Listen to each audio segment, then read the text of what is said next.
Gilimod sa Police Regional Office 11 ang nanggawas nga istorya nga bombahan sa kapulisan ang Kingdom of Jesus Christ Cathedral sulod sa compound. Matud ni Police Major Catherine De La Rey, ang spokesperson sa PRO 11, dili tinuod ang nanggawas nga istorya sa mga taga KOJC nga bombahan ang ilang simbahan aron mapagawas sila Pastor Apollo Kibuloy ug iyang mga co-accused. Wala say kamatuuran nga gihatagan sa PNP og 2 ka oras ang KOJC nga isurrender si Kibuloy ay bombahan ang simbahan. Isa na namang kasinungalingan ang pinapalabas ng KOJC na bobobohin namin ang kanilang compound.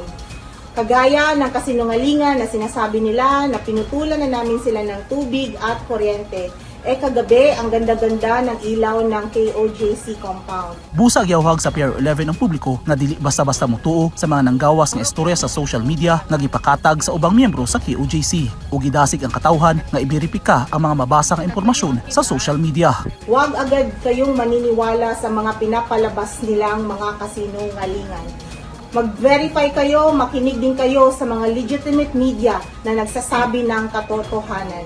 Luyo sa gipagawas nga temporary protection order sa Regional Trial Court Branch 15 sa Davao City kagahapon sa hapon na pabor sa KOJC, padayon gihapon ang police operation sa KOJC compound sa pagpangita ang Kibuloy ug kaubang mga akusado. Kay matud sa pahayag sa DILG ug sa PNP, wala nakalatid sa temporary protection order na papahawaon ug iundang ang operasyon sa kapulisan sa KOJC compound. Sanglit klaro sa temporary protection order nga gimanduan lang sa korte nga pagtanggalon ang mga barrier o barricade nga makababag sa access sa KOJC religious compound. Eugene Hinutan, Newsline Philippines. Stay safe.